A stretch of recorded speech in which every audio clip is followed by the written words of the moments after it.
You're watching The Breakfast Club. Yep, it's the world's most dangerous morning show, The Breakfast Club. We got a special guest here. My man Rico Love. What up? No stranger to the room. Turn the lights on. Listen, man, Turn the Lights On was a great album. You know what's so crazy? The streets rock with your album heavy. Yeah, You'll see people on social media talking about how dope the album is. People in the street talk about how dope the album is. But for some reason, the dots won't connect with the masses. You know what? Sometimes things are discovered later, and I'm okay with that. Yeah. I'm just happy that I put out a project that everybody is in love with. Right. Everywhere I go, like people stop me like, yo, the album is incredible. It's one of my favorite projects. You know, they won't tweet it, but.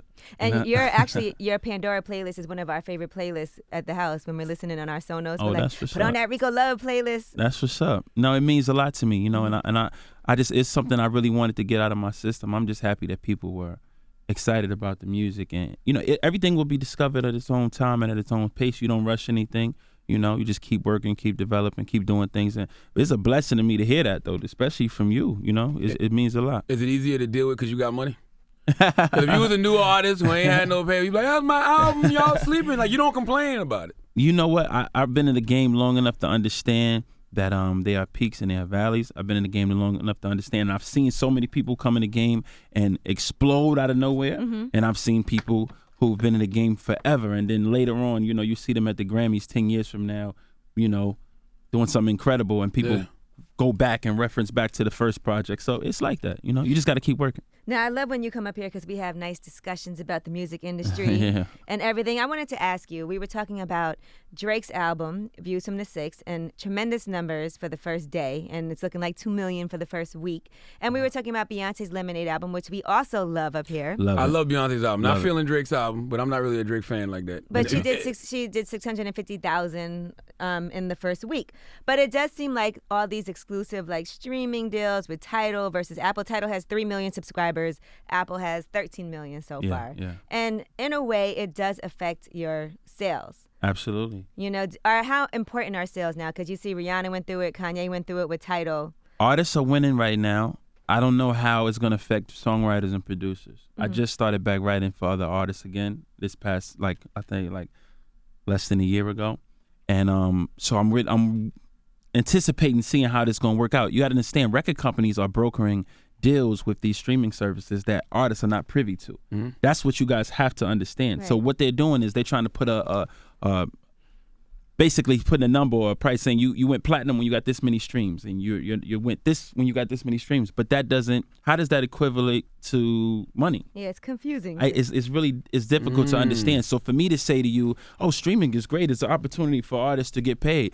I'm not going to just say that because they said that on a commercial or because they was taking a picture and they posted it that, oh, this is how artists get money. I got to see it first. Because somebody told me, I wrote a song for Romeo Santos called Promise, and I wrote a song for Romeo called Odios featuring Drake. And a lot of people, you know, if you're familiar with Romeo Santos, he's like one of the biggest bachata artists in the entire planet. One of the biggest Latin artists. Exactly. Shut up. But somebody called me the other day and said, yo, you know your song with Romeo Santos is now 16 times platinum because of the new streaming laws. And I'm like, well, we need to start seeing that in the royalty, and I don't know if that's the case. So it's ignorant to just say, oh, they said it. Right. You know, remember when Monica was here, she talking about they. You know, they said it, this, and we got to see it. You know, somebody got to start paying and making sure that the writers are being taken care of for the hard work they're putting in. And a lot of times, it's just like brokering. It's like when I work with an artist and they ask me for 2 songs free on their mixtape. Like, bro, you did 6 songs. I'm like, let me get these 2 for free for the mixtape. I always do it, and it always works out for me. But now it's starting to be a situation where people are eating more off their mixtapes than they on the albums. So who pays the writers and producers? The record companies are still paying for the record. But what I'm saying is when an album comes out, if there's not a physical sale being made and there's a stream being made, all I'm saying is I'm not sure how that pays a writer or producer. I just don't know. If it does, it'd be incredible. But the artist gets paid. Of course, definitely. because the artist, when you're at that level, you're brokering a deal. When you're at the Beyonce level, when you're at the Kendrick level, when you're at the Drake level, you're brokering a situation for exclusive streams for this particular place, Kanye, Rihanna. So I'm sure that they're getting a check. Taylor Swift, I'm sure they're getting a check for these type of things. I got to do my homework, and I believe in not speaking out of turn. Mm-hmm. So again, I'm going to say I'm not privy to how it works out, but I just think it's something that we should definitely investigate. Is it hard for you because you know, like you look at situations like the Lil Wayne situation, and they say that the reason Lil Wayne is music may have fallen off because he has to deal with the business. So is it hard for you to mix the business and record albums and write and It's produce? very difficult, you know. Over a year ago, my management company broke up. Mm-hmm. You know, so it's basically like, you know, when you're a kid, right, and your parents divorce, you either go to dad or the mom. Mm-hmm. When you're an adult, you just out there. You know what I mean? The parents just broke up. So basically, I've been kind of managing my career, writing, producing, being an artist, being everything. It's a very difficult task. I don't think that it's impossible to do. I don't believe that it's something that, you know, like think about it. Jay Leno managed his entire career. You know what I mean? Like, so but you have to feel like with the right possible. team, you can be more productive. Absolutely, with the right team. Your team is everything. I'm just so happy that I treated everybody around me so good. So Nobody I don't could feel be like, I hate Rico Love. And also, I don't feel like. See, when you treat people horrible, in the end, if everything goes, you feel like, damn, I need them now, and I can't call. I can call anybody I want to call for any type of assistance, and that's the blessing in just being a good person. But yes. It definitely takes a toll, and if that is the case with Wayne, I can definitely understand where your music can suffer. You know, when you're trying to identify with a new audience, a new type of demographic who listens and hears music totally different. Like they look at artistry totally different this new day and age, this new wave of fans. You know, you got to understand. If you think about this, Napster. When did Napster come out? 1999, right? And then LimeWire was around 2000. Yeah. It's 2016 now. So that means a 17-year-old kid does not know anything about buying music. A 20-year-old kid has not had any experience buying a record. A 25-year-old person right now does not have much experience buying music. Mm-hmm. So you cannot tell them, since they were born, they had Napster and they had free music and free downloads. So it's impossible for them to understand the idea of something being having to pay for something. So you got to pay for those streaming services, so though. even the streaming service, though, is a bill. And it's Right. not something that you typically, we were excited about going to Nobody Beats the Wiz when it first came out, and you could listen to the music and play the snippet of the record, and you couldn't wait for it to come out. That idea is dead, it's shot. So what you have to do is, what record companies aren't willing to do, is invest so much into the artist that people love and can't wait and anticipate this particular artist. What record companies have not figured out is the formula that independent artists has figured out. Independent artists have figured out a way to make people fall in love with their movement and with their wave. With all of the resources that record companies have, they still haven't figured out how to get these incredible acts, because there are some incredible acts on labels who, just because they're associated with a brand, affiliated with a label, it takes the cool factor away from so many kids. Right. You know, that's why a lot of guys are being signed, and then record companies are saying, just say they're not signed. Yeah, just say you're independent. And I was just talking about that Yeah. the other day. There's a lot of artists out there who are signed secretly, but the label's like, okay, we're going to act like you're still independent. They're still taking meetings with labels, and they don't want anybody to know that they're signed. Because a lot of these kids are posers. And then when I say they posers, it's a sense of, if you only like something because you think it's independent, you're not being genuine as your movement is supposed to be. Like this hipster thing when they're saying, oh, we're about the culture and about this. You're really not real, because if you only like something because of what you perceive it to be, then you're taking away from what's really important, is that's the music. If you like the song, but then you find out, oh, they got, it used to be like, yo, if you signed a Bad Boy, that was the way, oh my God. You the man. You signed the Bad, oh, you signed the Rockefeller, Rough Riders gave him a deal. Yeah. I can't wait to hear this. Now it's like, you signed, I don't know. Who was that? I don't know. Yeah. It's no respect. There's no, like, you know, it's like, it's different. It's like, it's so contrived. It's so contrived, excuse me. It's so contrived, and I just can't believe how, it's changed so much. I wish it was just about the songs. I wish it was about the It songs. kind of being great. is, though, a little bit. Like, I mean, I think it's a lot of it, because I know a lot of the people that I like now, I like them strictly for music. Like, it's kids that'll come to me and be like, yo, you need to hear such and such. It ain't nothing else around. There's no, You gotta they understand. shot 10 You gotta people, understand. You come from my era. We from that era. So your opinion of that is kind of biased, because you come from the era that I'm speaking about. So when you say it's about the music for you, that makes sense, because it's about the music for me. I'm talking about a generation of kids who looking at a complete thing. When you look poor and you look struggling, you look, oh man, they want to support you. They want to see you win. As when you look like you've got too much going on, they almost resent you for it. Right. You know what I mean? It's I always hard tell for new Puff, artists to come out looking like they got it popping already, because you're like, why am I going to... exactly. That Why is do I true. support you? It's that mindset. I told Puff years ago when we were doing Last Train to Paris, I said, anybody else made this album, it would have sold 10 million albums. They just hate you, bro. They just don't want to see you shining. Like you've been shining so long that to the point where even the young generation almost resent Puff for shining. But they don't understand. How can you resent somebody who's hustled as hard as he's hustled and worked as hard as he's worked? It's only because your mindset is, I can't support something that's already working. I got to go help the guy who's not working. But what if I told you that the guy who you think is not working is supported by one of the biggest conglomerates in the world, but they just smart enough to say, we're not going to say nothing. But I see, that's a good point you bring, because I've seen it change with Diddy over the years, because now Diddy is giving people jewels on how he made it. And I think kids are buying into that. Yeah, I think that's the key. Even with me, like when I post Facebook posts, like I'll get like 20 million hits, 600,000 reshares or whatever. And then when you say, I got this record coming out, it'd be like 200,000. Right. So it's like, it's different. People don't want to support certain things, but you just got to find a way. That's why, what I'm developing now, this music conference and what I'm doing is so important, because you got to understand that you're not going to be 20 forever, and you're not going to appeal to the same age group of people forever. And you got to understand your way to still be important and to still be relevant in this area in the game, So now let's talk about the conference, because it's not about how do you get a record deal or anything like that. It's more, how can I be down? Yeah. What I wanted to do was, when you look at football and you look at basketball, you look at sports, coming up, they have different camps, they have AAUs, they have different programs to develop your skills. And every day people hit me up and they say, can you mentor me? I'm a songwriter, I'm a producer, I'm an up-and-coming manager. Can you mentor me? And what I wanted to do was develop something so that songwriters can learn how to develop a great song. I can't teach you how to write a song if you don't know how to write music. But if you do, it's certain steps and there's certain keys that I learned along the way to make consistently great music. So I wanted to give those jewels. And what happens is, a lot of times radio stations, they ask me to speak on these panels. I show up to these panels and they getting paid whatever they getting paid, and I'm speaking, and it'll be like 6 other guys, and most times I'll end up talking most of the time.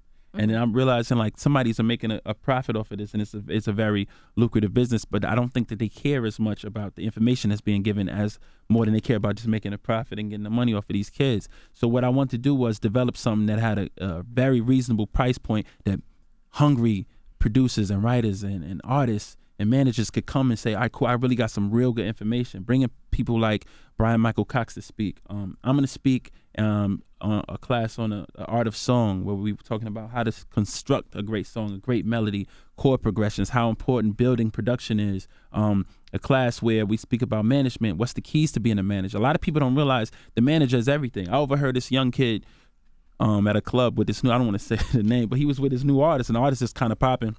And the guy said, Designer.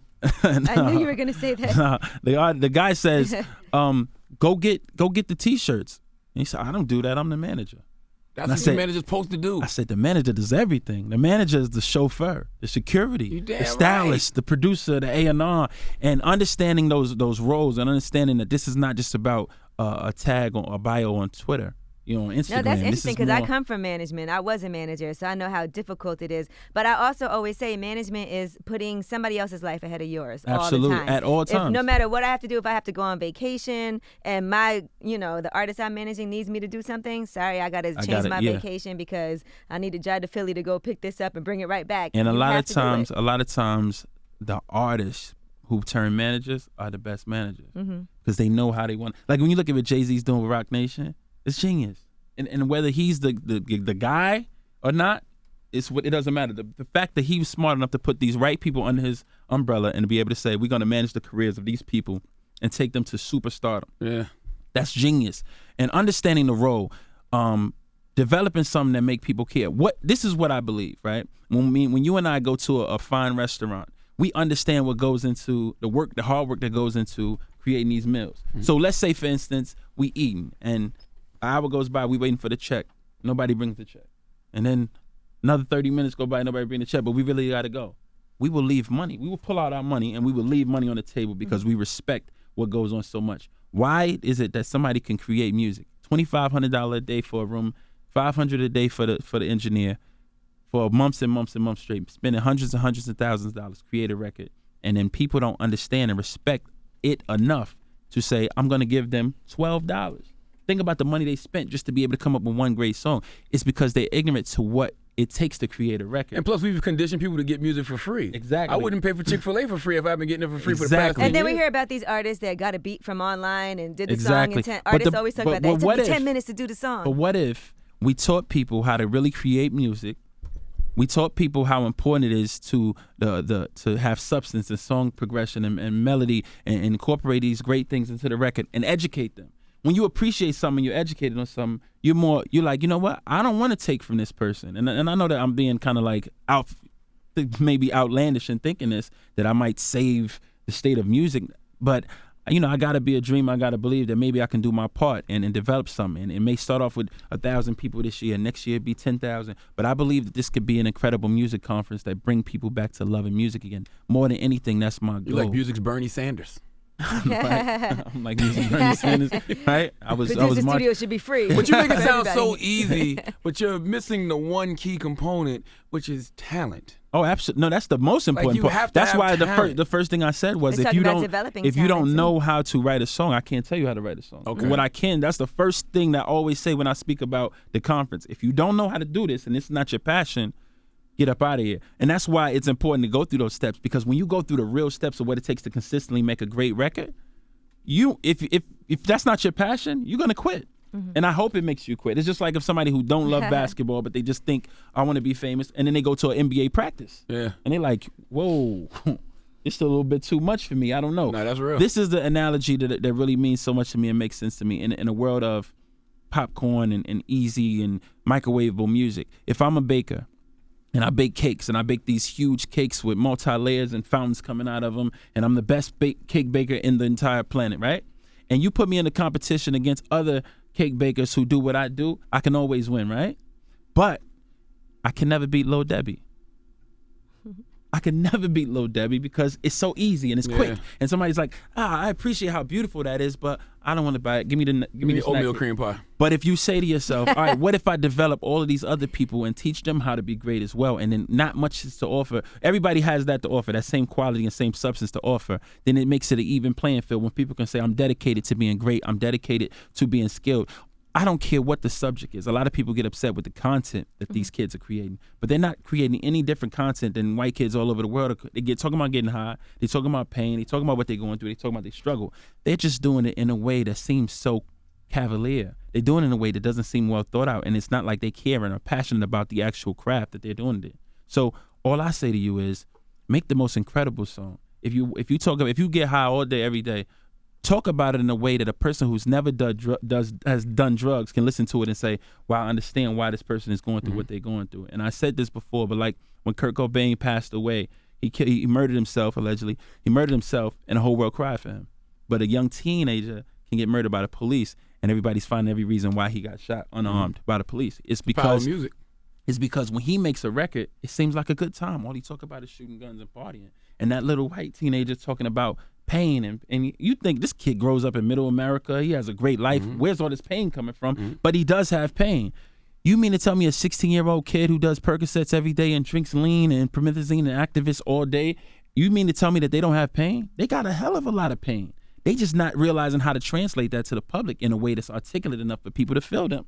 Because when they listen to our records, they just turn it up in the club. So when we dying in the streets, they like, who cares? Listen to the music. Of course he gonna die. He talks about killing people all the time. But when you listen to the other kid's record, you thinking, damn, I felt his pain through his record. Listen to the lyrics of his song. Oh, wow, I get it. I just want people to get us and feel us the same way. Don't you think it's the power of the tongue too, though? Because like a lot of times I think that you can speak life or death through your music. Absolutely, absolutely. And I'm not trying to say that you shouldn't always. You should always speak life. But guess what? Everything ain't always flowers. Right. So when you're talking about what you're going through, and you do it in a way that's articulate and that's passionate. Think about what Kendrick does. Kendrick is saying the same thing essentially that all these kids are going through. He just found a way to do it in a way that's so genius. The way he produces the records, the way he goes in and he speaks about the pain and the realness of racism and things that's going on socially.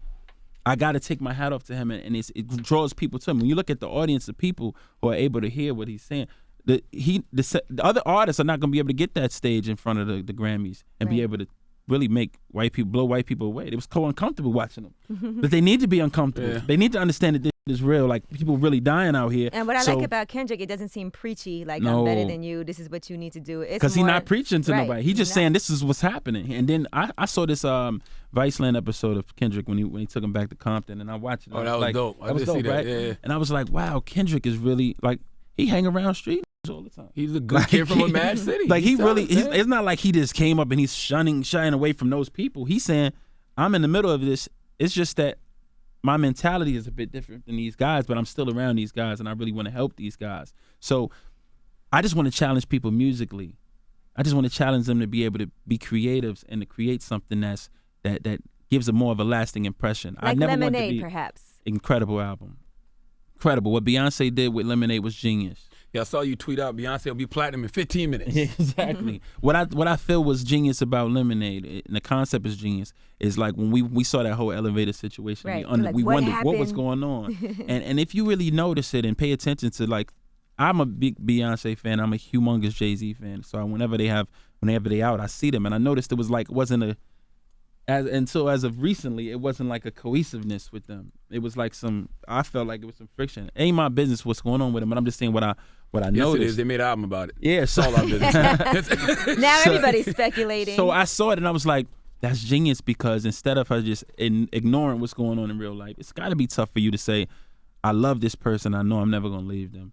No matter how much they hurt me, I'm not going to leave them. Because that's a reality for most women. Well, you have one more chance. Or it sounds But good. you know what's so ill about it? It sounds good to say one more chance. What's even iller about it is they control their narrative, because that elevator incident happened even before the last album came out. She talked about it when she was ready. Exactly, and it was genius the way it was put together. It was so well articulated, and it was her way of saying, "Look, I'm in love with this person, and this is what I'm going through." And but it's instead very of me, simple and normal for everybody to grasp, because we can all relate to that. Exactly, and it's saying how can you ever? She dictated when she's going to speak about this and how, because it's not like Beyonce doing interviews. How did your woman feel about Lemonade? Was she I'm like, sure she can relate.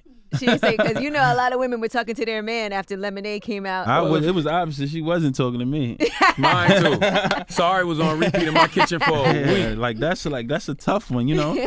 I'm gonna be honest with you, Jay made it a lot easier on a lot of men, because it was like, what you want to do? What you want to do? So you better than Beyonce. You want to be Beyonce? Beyonce your bar? You want to be as strong as Beyonce? If I cheat on you, you gotta forgive me. But you can't go ahead and say that. You can't no, say you don't. But it's an unwritten rule now in the black community. It's a blessing to know that Jay-Z's human. We just, we've seen Jay-Z as Superman for so long. It's cool to know. Jay-Z is officially the greatest MC of all time. Ever. Because you cheat on Beyonce allegedly, and she don't leave you. Beyonce would have left Nas. She probably would have left Pac too. But she ain't leaving Hov. But you only hear the bonus track where she talked about her. You didn't hear the bonus track where she talked about her side dude. No, she don't. No, I'm kidding. I'm looking like you wouldn't even get no props being Beyonce's side dude. Cause dudes would look at you like, yo, you can't do that to Hov. Exactly. Oh, but we're not looking at the side chick like you can't do that to B. No, the same way that women was like booing when she shouted out Jay at the concert in Miami. She says, my husband, and the crowd was like, no. Yeah. So attacking the other chick with the Becky. Rachel Roy. Yeah, mad at Rachel Roy. Even attacked Rachel Roy. She had nothing to do with anything. Rachel Roy did it to herself, though, with that tweet. Right, she should have never just mind your business. Yeah, she probably wasn't aware of how the Beehive looks at everything. Know. Like, now you know. The Beehive don't play. Shout out, I'm a new member of the Beehive, too, just so you know. But you also have always been really personal, I feel like, with your music as well. Yeah. I listen to your music and I'm like, is this about... Yeah. I'm always honest, and I feel like that's the best way to speak. I always tell songwriters who come up under me, I always tell them, look at everything around you. Mm-hmm. There's a song in everything. And if you're in the middle of some turmoil, that's the best time to create, because that's so honest and real and passionate. When I listen to Drake, I'm like, man, Drake's so honest. Like, whether you like Drake or not, he's giving verbatim situations. Right. You know what I mean? I used to get upset with Drake because I'm like, why he keeps shouting out these girls and making them popular? Now they hosting fees going up. But I just thought it was just it was so genius the way he would just speak about, what He's was really real naming to him. names. He's a real... No, for real, naming names for a long time. It really paints that picture. Exactly. So that's what's important to me. That's why this conference is like my new baby. Developing something that I feel like people can learn from and people can, grow. So it's the Rico Love Music Conference, the We Love Music Conference. We got Tanya Bell here from Indiana Black Expo. I want y'all to come speak to her too. Because come on in, Tanya.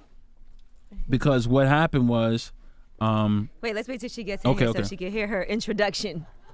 Ladies and gentlemen, Tanya Bell, the president Bell. of Indiana Black Expo. Tell them Hello, Tanya. How are you? Tell them about what is this conference all about, baby? Oh, wow. She's asking me that. Well, let's hear Rico Love's introduction because he was about to. So when I was creating the idea for the We Love Music Conference, the Rico Love Music College, I just really wanted to. My idea was even starting at just like a banquet hall inside of a hotel and just starting from there. And I was blessed enough to my man Byron Trice introduced me to Tanya, and we spoke. And she's the president of Black Expo. They have 45,000 in attendees every year, 300,000 people they bring into the city of Indianapolis every year because for 45 years, right? Yeah, 46. 46 years of consistency. So my plan was just started off really, really small, and she gave me the platform and really brokered an incredible situation, an incredible deal with me and my company to be able to bring in my conference in something that's already ready-made, something where people are already coming and being supportive of. So the music conference is just about developing songwriters, producers, managers, and what the Expo has done for years is just, you got to take your hat off to them and their consistency, and just to be like, the famous thing is that Tupac speech. Remember at the Black Expo when he was talking about... That was in Indiana? That was in Indiana, the Black Expo. Yeah. Wow. He was talking... That was at the Expo. So it's incredible to be a part of something like that and a consistent level of success that they've been able to have. And Tanya can tell you more about the Black Expo and what they have going on this year. Yeah, we used to have those in Charleston, the Black Expo. Oh, okay. But I'm like, well, why Indiana, though? Like, Indiana's not a music hub. No, but the Black Expo in Indianapolis has been going on for years. Even the Circle City Classic and all the things that they're a part of. Like, she's a part of all of those things. We have the Black Expo in New York, too. Oh, okay. They're traveling things. Yeah. The Expo, yeah. Yeah, we're a nonprofit 501c3. So when people think of Black Expo, they think of the fundraiser that we have in July, but we do a lot of year-round initiatives for, the benefit of the African American community. So really what happens in July is a fundraiser. And so there's a lot of entertainment, cultural, 10 days of events. We do business conference, education conference, everything that you can think about. With respect to the music conference, I think for us, one of the things that we looked at and we liked the fact that we were going to add a new component to that. And with talking to Rico, I feel his passion. I mean, we have, as you know, you guys probably have this, but you have a lot of folks that come to you wanting to collaborate on a lot of different events and different things, and that could potentially have different agendas and things like that. But one of the things that really impressed me was just the passion that Rico has and the desire to want to invest in other people for them to develop their craft and for them to have the tools necessary in the industry. So I think we're very excited. We have people registering all across the country for it. While they're here for the music conference, obviously, just putting a plug, we want them to enjoy the entire event there in Indiana, in Indianapolis. So looking forward to it. Yeah. What thing that bothers me a little bit is that I really am passionate about people who don't get those opportunities to meet different writers and producers and develop their skills, because being in the Midwest is difficult for people. They think it's difficult. It's not as difficult as they think. But they don't. You from Milwaukee? They don't travel out and they don't venture out and work themselves, right? And the registration is mostly people not from the Midwest, and that's a problem. It's so many people. People have been registered from South Africa, from London, from all over the country, but it's right here in their backyard, so it's very important. What's the website? Is www.indianablackexpo.com. Yeah, go there, register for the conference. I made it very affordable. A lot of people, you look at these conferences, they got these $1,600 packages for you to go and watch people on, Revolt Music Conference. Revolt. Revolt is expensive. I'm not gonna lie. And no shade to them, but it's very expensive for people to travel to different places. My price point is $175 for a 2-day event. I'm not trying to make a profit this year. The idea of this thing is to develop something and get people to come. I would rather sell to the masses. I would rather serve the masses and make sure that they get the opportunity to learn. Serve your master. The masses. Shut up. Oh. Rico, let me ask you a quick Rico, question. Are there any songwriters that you can name that you saw them before anybody knew who they were and kind of mentored them a little and then watched them blow up later on? There's a lot of producers that were under my wing. I developed so many young guys in the game, and so people know that you can come from never having. Absolutely, and just really learning and honing their skills and watch them become successful and produce.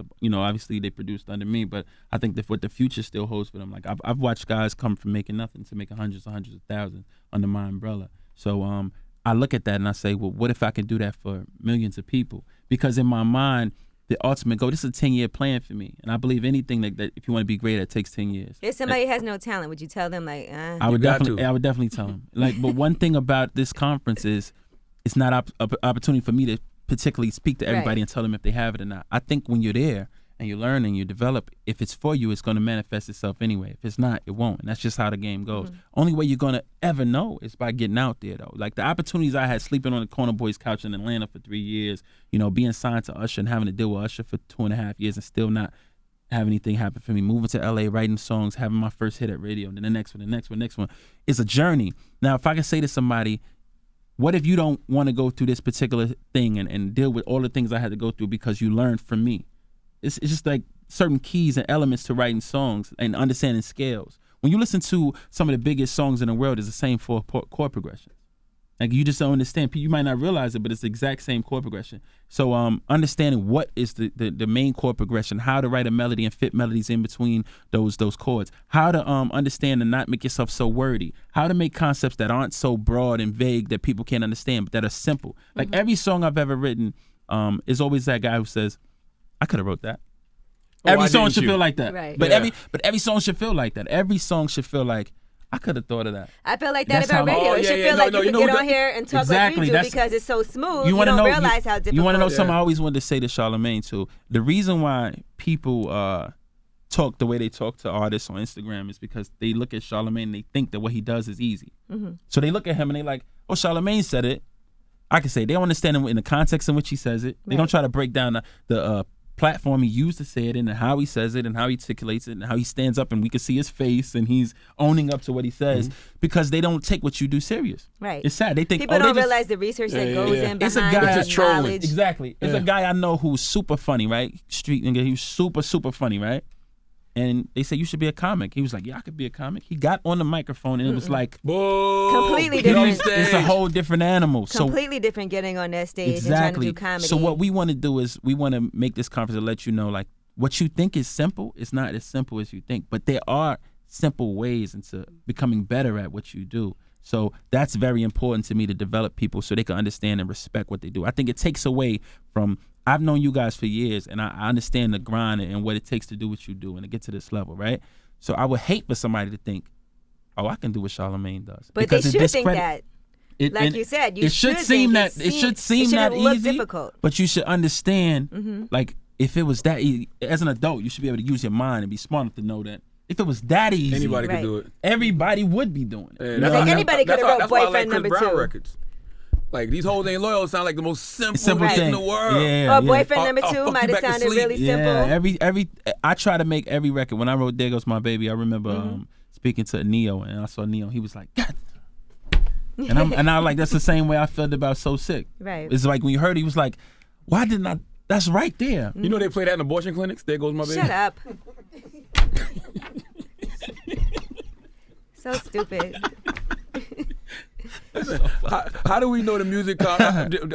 How do you let people know the music conference isn't just some money play? Because they've been getting got by these music conferences Yeah, they've for a been minute. like again, like the price point is so low. We put it in Indianapolis. I'm encouraging different writers and producing artists get in a van together and ride up together. Rent a car, share a room. I don't want you to go buy 6 new outfits. This is not the BET Hip Hop Awards where you got to come in. You coming and showing up and can't get in these clubs. And this is something where you can really invest in yourself, and it's really about ground level work and development. And the Indiana Black Expo has a great name already. Exactly. Very It's so many things established, so- accessible to you. It's incredible concerts. Everything is very affordable. So obviously, to be perfectly honest, I'm probably going to spend more than I would make. And that's cool for the first year when you believe in something and you want to develop something. So I'm encouraging people to come and show up and who really are passionate about learning and growing and developing as songwriters and producers. You know, it's very important. So as far as a cash play, I think $175 don't sound like a cash play. Definitely not.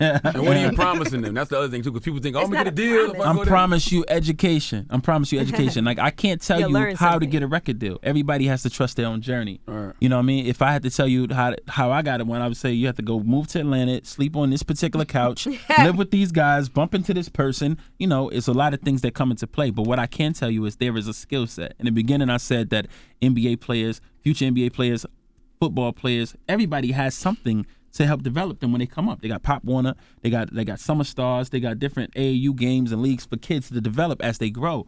Writers and musicians don't have that. We want to give them the opportunity, and not a panel of 6 people sitting for an hour telling their story, because you're inspired by their story. You're like, oh wow, it's a great story. But when you leave, what does that do for you? I could have bought your book and got that. I didn't have to come way out here and pay all this money to hear your story. And I've sat on several panels and realized like this was very inspirational for people, but it didn't benefit them the least bit. I wanted to be able to develop something that really, it was really productive for people when they sit and hear these methods. I think they can become better songwriters. And the next year we'll have more. And people ask me, a friend of mine said, well, what do you do in year 2? I said, the technology is forever changing and growing, and we have to keep up with that. And every year we can be able to add a different element to it that brings people in. Brian Michael Cox is involved. Life Jennings, who's one of my favorite songwriters, especially as far as simplicity. I wanted to involve him because a lot of people don't understand how skillful he is as a writer. He's a goon too. Super goon. When I worked with him last week, and he was like, I was like, what are the things you like to do? He said, I like to fight. Like that. He said, I like. Okay. It seemed like he chilled out. Nah, but he's a good dude. But he was like, he's one of those songwriters that I feel like exudes a certain level of simplicity and complexity all in one, and he keeps it so street. So I just wanted to make sure that people learn from those people. Kelly Price will be there. Believe it, DJ Envy is my official DJ for the conference. So really? Envy is the official DJ for the conference. Who else? We got B Cox, we got myself, we got B Trice, we got Kelly Price, we got Life Jennings. It says here Drew Hill, Kim. Oh, those are the people that are going to be at the expo. They got different concerts going on, and during the conference. But as far as the conference is concerned, we're going to be, really having real classroom settings, like real class taught by Brian Michael Cox about production, a real class taught by myself about songwriting. And having those elements. Also, is the idea that I created called speed meetings that we're going to incorporate. Now, it's the same concept as speed dating. So where you would come into a room full of people, you sit across from a person you do not know, and you spend 7 to 10 minutes either playing music or discussing music with those people. When the bell rings, you go to the next person. What I'm teaching people is that's all the time you got to sell yourself. Yeah, I'm teaching people is that the gift is in you, because you struggle so hard to go meet the next producer and executive, not realizing that they need to come to you. If you develop yourself and build your own brand, you might think to yourself, I'm a kid from Texas, and you might meet this kid from the UK, and y'all develop, and you realize all this time I thought that my skill set wasn't up, but I just needed to link with this person who understood my sound because we matched. So I'm giving these people an opportunity to meet with each other, build and develop with each other, and express their artistry with each other, and make marriages, make connections, so to speak. So I just want to be creative in my way of helping develop artists. I feel like that's been my passion my whole life. I was reading about Designer in the song Panda and how he hooked up with the producer from the UK, and he got like $200 or something like that from the beat, and then it turned into like a #1 He's going to make at least $2 million off that song, guaranteed. What do you think about the critiques of an artist like Designer, who they say sounds like Future on that particular song? Sound just like Future. He looked up to Future. I don't have respect for it if he don't acknowledge that. If he acknowledges the fact that I look up to Future, and he's 19. You know what I mean? So if Designer was 28 years old sounding like Future, then I'm gonna say he's an asshole. Right. But as a 19-year-old kid, I understand you just making records and trying to be like somebody you look up to. I don't believe in that. Honestly, I don't believe personally in sounding, duplicating anybody's sound. But I just say, if he acknowledges the fact that he's trying to sound like Future, influenced by Future, exactly like Future, his style, his lingo, his ad-libs. When I hear him go interviews, he go geek, geek, geek. I'm like, that's Future. Yeah. Now, if you acknowledge that, then I can say, all right, cool. Man, even if I don't agree with that, I can respect the fact that you're acknowledging it. Now, if I hear him not acknowledge that, it's like Kobe's my favorite player, but when Kobe says that his favorite player was Magic Johnson, I get annoyed every time because I'm like, bro, you play just like Jordan. Clearly, your favorite player is Michael Jordan. I saw you just was with Kobe too. Yeah, that's my homie. Nah, but I just think that if you acknowledge it, I gotta respect it. And as much as I love Kobe, I always look at him crazy whenever you say Magic Johnson, my favorite player. I'm like, bro, stop it. You don't play anything like Magic. Well, tell them about the conference again. Give them the info. The We Love Music conference inside of Indiana Black Expo. Register right now at www.eldm.org. IndianaBlackExpo.com. Yes, and also on my Instagram, I am Rico Love. I made it simple for you to just click the link in my bio at I am Rico Love. Click the link at the bio and register. Like I said, it's very affordable. It's very important. You know, this is something that I'm very passionate about, and I can't wait to see you guys come out. My man Rico Love, he's not promising you nothing but information too, people. Yeah, Remember man. that. Yeah, and an opportunity to rub elbows and rub shoulders with like-minded individuals who believe in what you believe in. And Absolutely. Tanya, thank you so much for joining us. Thank you for having me. I appreciate it. Thank you, Rico Love. Thank you, Tanya Bell. It's The Breakfast Club. Okay, yeah, you got your hair done. Your hair looking fresh and fly today. Thank you. I got my hair done. Now, you know the crew at Her Imports totally hooked it up. You see how good I look? I see why they're taking over this hair game, because nobody has hair this good. I see these weave companies on Instagram everywhere. I know, right? It's a hot mess. Every reality star or rapper jump off is trying to sell hair on Instagram. Her Imports are the industry pros. They have the real Indian hair. Y'all don't know? Check out the video on their website, herimports.com. The Breakfast Club. Every weekday morning. Tune in